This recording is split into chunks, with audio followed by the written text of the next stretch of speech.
Many thanks for still staying with us. I'm Malaki Vilodera. Of course, I'm doing this with Romeo Busiku, and this is Morning at NTV. Let's continue with the engagement. I'm seeing you live on Facebook and YouTube pages. Yes, just in case you're joining in the bandwagon, just head on to the same pages and look for NTV Uganda, and under there you'll find the Morning at NTV live stream. So let's do this together. Now, moving on to the big conversation for the day, the African Union dedicated 2020 as the year to accelerate action in its efforts towards ending all wars, civil conflicts, gender-based violence, and prevention of genocide.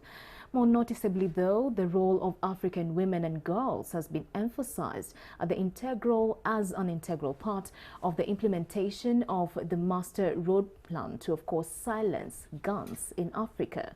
However, this push from the continental body is shared with other developmental partners and aid organizations such as Ford Foundation, which has vowed to bolster its efforts around bridging the gap, of course, gender gap and democracy in the next 3 years. For more on this particular conversation, I'm joined by Mr. Maurice Makolo, of course, the Regional Director of Ford Foundation. Welcome to Morning at NTV. Thank you so much, Mala. You're welcome. Yeah. Now, for someone who's joining in this conversation or interacting with the Matters Ford Foundation, of course, you know Ford is the vehicle company, but the foundation in itself, what's your mandate and what are you all about? Thank you so much and good morning, viewers. So the Ford Foundation is actually related but not the same thing as the motor company. It was founded in 1936 by a donation from the motor company, 1936. Since that time, it has been operating in many other regions across the world. And the intention has always been to help reduce poverty and injustice, strengthen democratic values and practice, encourage international cooperation, and advance human achievement. And our operations in East Africa have been here since 1962. Now, most of you will remember that at that particular time, specifically 1962, Uganda gained her independence. A year earlier, 1961, Tanzania had gained her independence. A year later, in 1963, Kenya would gain her independence. Correct. The point being that the Ford Foundation, in its work, has been a front row witness to the gains and progress made by this region since that particular time. And I would say with humility, has been a partner in that particular process. All right, so all these years from 1962, witnessing firsthand, of course, this respective states gaining independence, what would you say, just to highlight top 5 kind of gains or strengths or, you know, victories that Ford Foundation has actually realized? So first and foremost, we have actually, through our fellowship program, we've created a very strong cadre of leaders, you know, through what we used to call the International Fellowships Program. And a number of these fellows are across the world, across East Africa, doing amazing things, whether as doctors, as lecturers, as lawyers, and they are now leaders in government doing a lot. Number 2, we invested very heavily in the early years, and even in the later years, in strengthening agricultural productivity in this country and in this region. I remember, for example, a few years ago going all the way to Mbarara in a partnership program that we had with Finca Uganda and many other organizations, because we were investing in some of these things.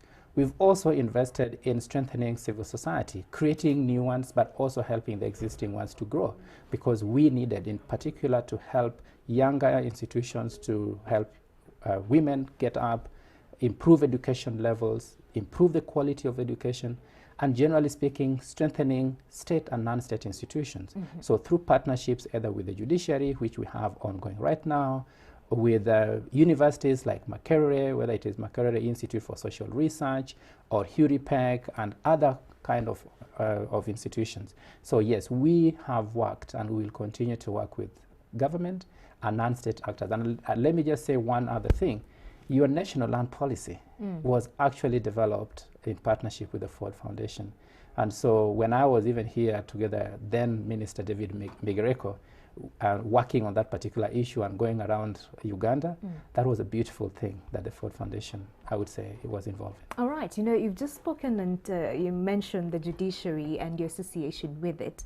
And the current conversation is with regards to, should the judiciary continue getting funding from the executive or fund itself to promote its independence. What's your take on that?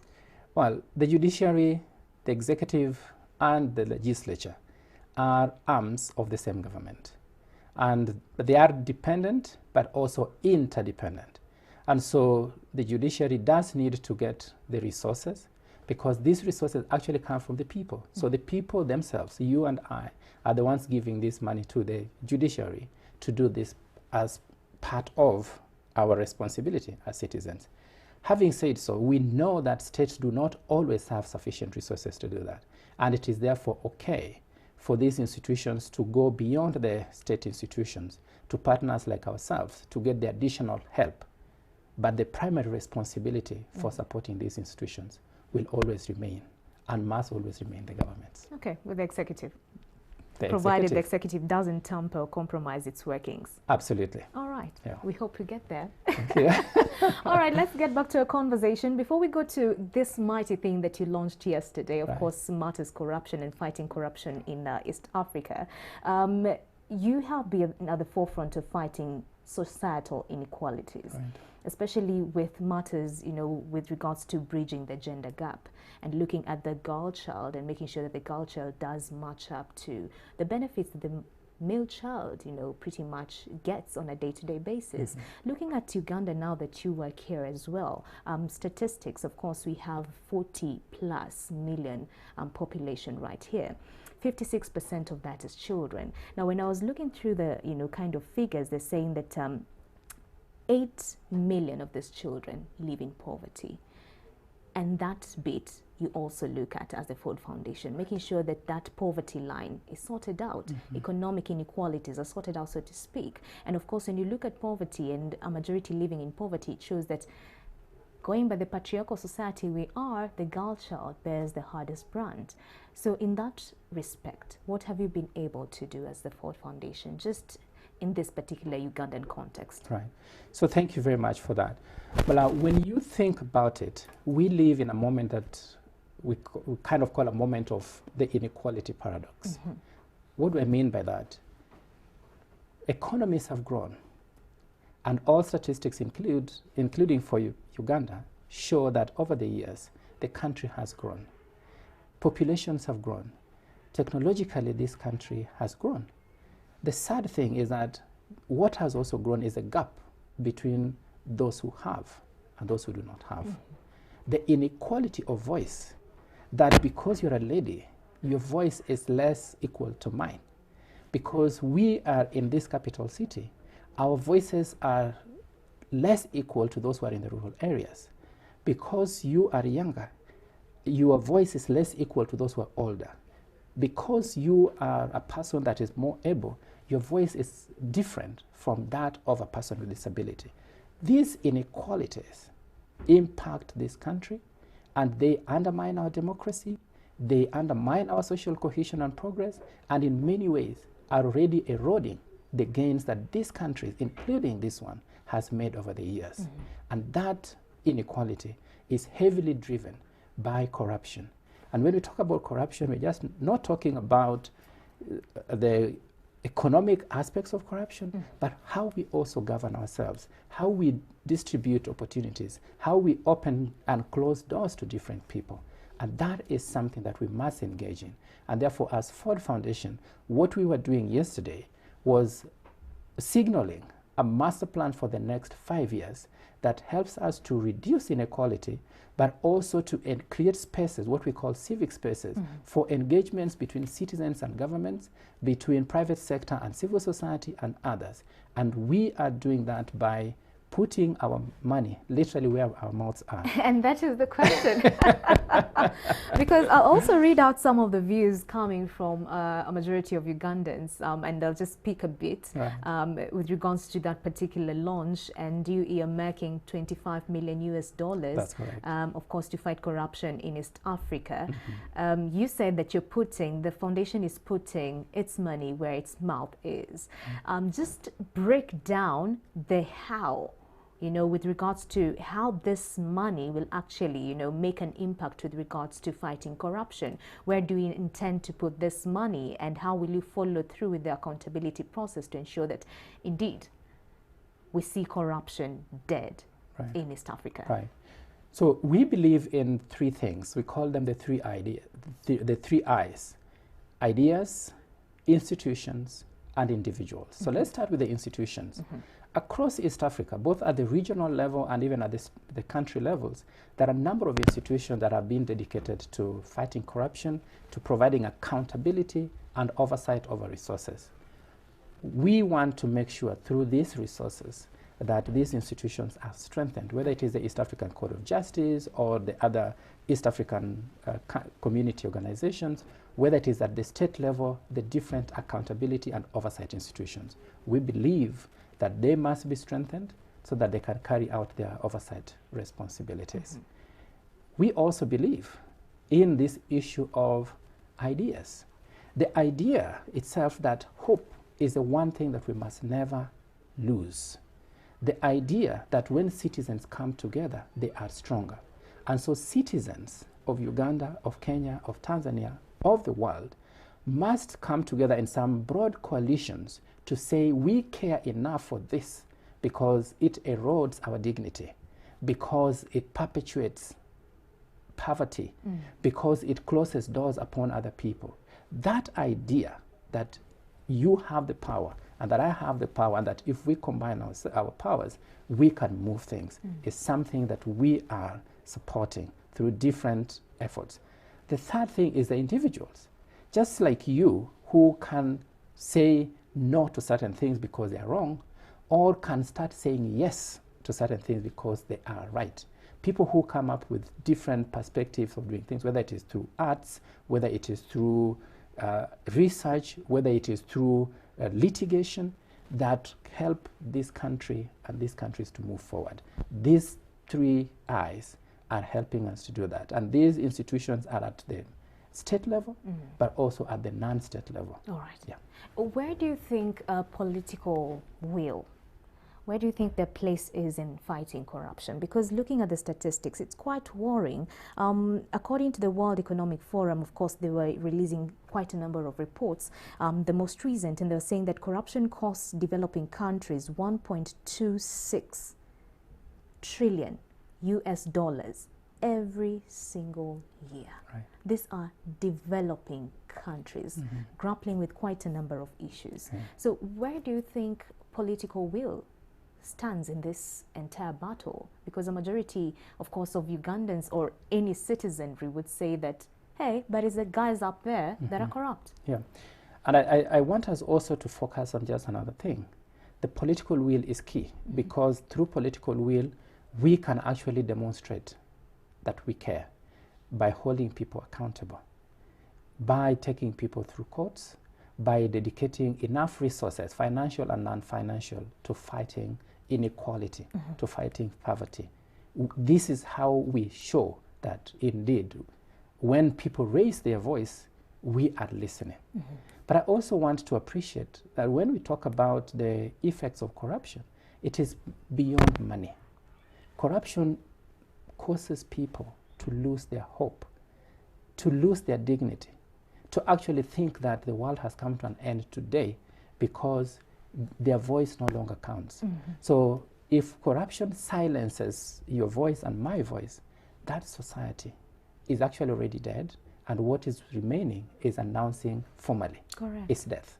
And so when we think about what corruption does to us, that it can tell our young people that it doesn't matter what they do, and things will always be the same, that is killing the society. Right. And therefore political will must be there, but above all, you and I must care enough to give ourselves hope and to inspire hope in others, that as a matter of fact, tomorrow can be different from today. All right. You did mention that the $25 million will be, set aside to strengthen these institutions that are mandated to fight corruption in the, of course, respective states in East Africa. And of course, with regards to that particular launch, also the voice of the people matters. And I think I'll read one of the views coming through from our viewers, Mr. Moses Kezala. He's saying, his honest view, he's saying that, and this money, that $25 million, where will it go to? Will it be directly given to, of course, the government officials, or will it go directly to these particular agencies? Because his pretty much concern is, he says, is it possible to fight corruption with money? And of course, you answered to that, because this money will go to strengthening these particular institutions. However, I think his great concern right here with regards to his, just trying to paraphrase his comment, is how will you ensure accountability? $25 million for the respective East African countries once rolled out. How will you ensure accountability of the same? So first I want to thank Moses for that feedback, but also say, remember, we have been in this region since 1962. Over that period, we have developed very robust accountability mechanisms for the support that we provide. So we actually do have that. Number two, when we talk about the institutions, we are also talking about accountability institutions like the civil society. I think it is important to appreciate that civil society is a critical and worthy partner of government in helping our societies to grow. And so this money is also about supporting our civil society organizations to be better organized, to be much more resilient, and to be capable of being the able partners of government that we want them to be. And so within those civil society organizations, there are also accountability mechanisms. And of course, there's a way in which they also report to governments, which means that the government also keeps them accountable. So we are envisaging an interdependency of relations, but we are also talking about bringing people that have never been together, because one of the challenges that we've had with fighting corruption across this region is people do different things in their corners. Yes. So our efforts with this support is to try and create coalitions that bring together governments, civil society, private sector, other non-state actors like the religious fraternity, to say that because times have changed, we've also got to change the way we do things. Correct. Because as somebody said, stupidity is doing the same thing over and over and expecting a different result. Right. But we also know, for example, from Chinua Achebe's Things Fall Apart, when they say, and Naked the Bird says that since men had learned to shoot without missing, it had learned to fly without perching. Yes. We've got to change our tactics. We've got to change how we do things. We've got to change what we do according to the times. And this is one such moment. Okay. Following through with, of course, the latest, of course, coming from the Ford Foundation and your push, you have a hashtag going about generosity, from generosity to justice. And I think that speaks volumes to this conversation of corruption. It's not just about philanthropy, but about inclusive capitalism. That's right. Us shifting our lenses to who's giving, how much are they giving, to where they're getting the money and how they're making the money. Do you think we're going to get to that point, ideally, whereby conversations will be shifting from, because a majority have always say that, Africa is that continent where we always wait looking at, okay, what will the developing countries do with regards to them coming to our aid? But I think the push is for us to now wake up and now ask, okay, fine, you're giving us money, but where is it coming from? Do you think we'll get to that point where there's indeed inclusive capitalism? A famous Kenyan that Eliud Kipchoge says, no human is limited. You probably know him, having run the marathon in under 2 hours. My answer to you is yes, it is possible. Because when we apply our minds to it, when we desire it so bad, when we remain committed, when we invest in it, it is achievable. Because this is what we need to have a better world. And if we put the structures that help us to reach there, for sure we are going to reach there. And so yes, my answer to you is it is possible. Having said that, it is also a question of re-engineering and learning from our past and saying we have done some things well and that we can continue with those things. But also having the courage and humility to say that we have made some mistakes and that we need to abandon some of those parts. That the way in which we invest in our societies must empower rather than disempower. So that when you are giving somebody something, it's got to be about empowering him or her and not leaving him as an aid recipient. And what you touched on, about the African continent is also, reminded me also of an investment that we are doing as the Ford Foundation. We are calling it the Africa Now Filter. And the idea is that we've got to tell a more nuanced story about this continent. Africa is not just about receiving aid. Yes. Africa has beautiful stories about resilience, about how countries like Uganda, like Rwanda, like Liberia have risen through their challenges and are holding their place in the world. Right. Africa is about, yes, the women folk may still have some distance to walk, but a lot of distance has been covered. And so when we talk about the stories, we must also talk about the gains that we have made and celebrate them.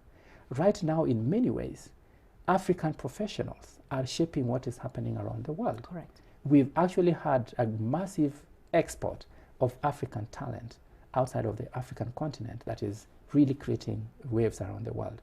These are stories that we must tell ourselves, because they are stories that tell us that we are capable, right, and that we must remain on that path and not wait for some knight in shining armor, right, to come from outside of this continent. Right. And at what point will we get the authority to even question this international aid coming through to us? Do you think it will begin with us cleaning house internally? I'm speaking about this because we are gearing towards the 2021 general elections right here in Uganda. And the conversation around this, just now that we're talking about corruption, is that, the power lies with the electorate. However, it's the same electorate that doesn't understand the power they hold. Picking up bribes, taking kitu kidogo for them to elect someone in power. Do you think it will take us as the electorate saying enough is enough? I will not take kitu kidogo. I will vote in the right person so they can help us fight this thing called corruption. We clean house as a state so we can be able to even have the audacity to question some of this international aid coming through. Do you think it will take that? Right now in Kenya, we are mourning the passing, of the second president of the country. Right. When the third president, Mwai Kibaki, came, an economist who studied here at Makerere, he helped take Kenya away from IMF and World Bank loans to an economy that was self-supported by taxpayers' money. Within those years, those 10 years, Kenya demonstrated that it is actually possible to be self-sufficient. It is a question of how you raise the money, but also how you use it. Efficiency in terms of collection, but efficiency in terms of use. So we actually can weed ourselves of aid. We can move to partnerships, and we have the resources to do that. At individual levels, it takes commitment to say, it's not just about taking money, it's about just ordinary ways. How you approach, just even a building, you go and there's a security guy there and he says, no, you're not going to enter. Yeah. If you are courageous enough to have a conversation with that person, but let me understand why. Because sometimes we diminish our own voices. And that is how bad things happen. It's Martin Luther King who said that bad things happen in society, not because they're bad people, but because good people are silent. Right. And so that voice is what we need for people to speak up. When it comes to taking money, I think it's a great paradox as well, because some of these people, they take money not because their consciences have died, but because for sure they do need to eat. They need to eat. As somebody said, somebody who is hungry has no time to debate democracy. Right. And so when they take this money, first they need to recognize, by the way, that the money that they're taking is theirs. So say that again. Yeah. And so as I've seen some people even do it in Kenya, say, take the money, it is yours, but vote with your conscience. And over time, things change. I saw in two elections in Kenya, one in a constituency in Uganda and another constituency in Nairobi called Kibra, where people were looking back and say, money is being used, but we've got to think beyond the money. That I could take this money, but if I vote knowing that this is a program that the person I'm voting for could deploy or had deployed in the past because of a track development record, Right. then it actually shows that people can take money that is theirs, but still vote with their hearts and minds for their future. All right. It is possible. So ideally, the push for democracy is in our hands. It is in our hands. Wow. And we must never really disempower ourselves. And you know, and I like also, for example, when Nelson Mandela said, you know, sometimes it falls upon a generation to be great. May we be that generation. Right. But generations are just about individuals, you and I. It can start with a lonely voice, then it becomes two people. Right. But that generation could be this generation that begins to make the difference. All right. Yeah. You know, when you look at the African continent, apologies, we are delving into this, That's you know, okay. corruption kind of political my conversation pleasure. this Yes. morning. However, I think we need to find solutions, so to speak. Yeah. You know, when you look at the East African states, something that stands out, especially during the electioneering period, Right. and this monster, I'd call it tribalism, crops up. Yeah. And it compromises our decision making, like you said. You could pick that kitu kidogo, but vote otherwise on the ballot paper. Yeah. So that conversation of tribalism, how and where can we start with regards to fighting it and silencing that, so we can be able to leverage on our power as the electorate and leverage on the decision that we have to elect into power them that deserve it? Yeah.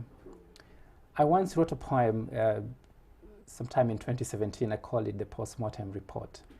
And basically, it started from saying the newspapers and media screaming, so many killed today in a road accident, so many died in this hospital and all that. And the postmortem report would say they died from hemorrhage, they died for this. But I say, who will correct the report to say that I was killed out of corruption, out of tribalism?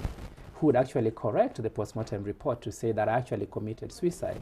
Because when it came to voting, I chose not to vote for the person who had the right policy for me, but I chose to vote for the person who had a name that was similar to mine. So it is also about the values. And so when we talk about this, it's not just about political systems, although that we must also work on, but it's also a conversation about hearts and minds, about the sets of values that we do need, you know, to create in place.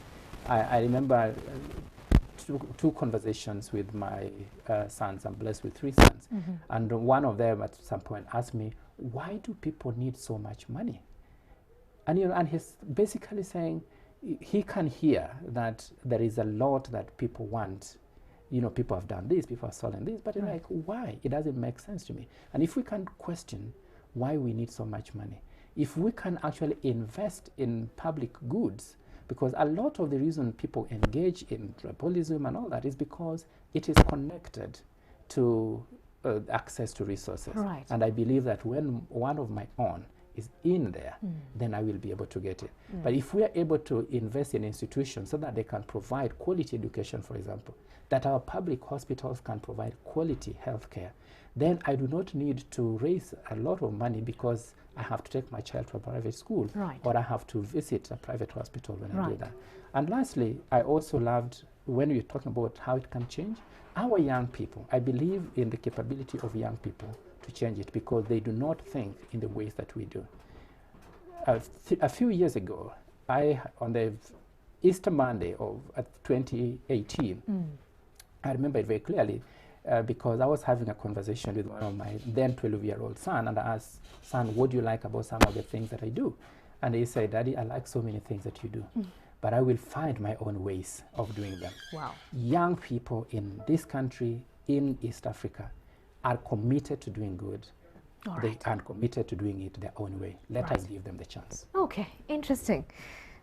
Heavy parting shots right there. But as we wrap this up, thankfully, for us to get this right, ideally we have to fight that initial cancer.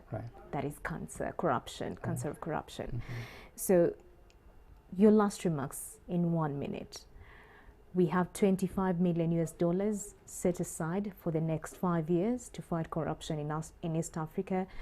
In line with this, what do you intend to see coming out of East Africa in the next 5 years, over and above that allocation?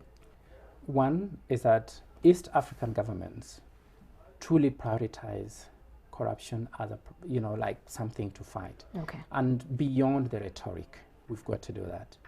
Two, a strengthened and expanded civic space and civil society that is complementary to governments. And three, broad coalitions that are formed between governments, private sector, and a civil society. These three are critical partners in this path, and we should do that. And as they do it, may we all remember the famous words of some Sister Jerome: good, better, best. Good, better, best. Never let it rest till your good is better and your better is best. All right. We must all constantly pursue excellence, working through the mistakes that we did, choosing some of the paths that we did not take, and if necessary, consistently staying on the right path. All right. Because that is where we will lead home. Thank you so much, Mr. Maurice Makolo, for coming through, the Regional Director of Ford Foundation, of course, within East Africa. Many thanks. All right, well, at this point in time, we'd like to link to Romeo Busiku. Keep your views coming. Of course, #morning at NTV. Romeo, what are people telling us? Birthdays it is?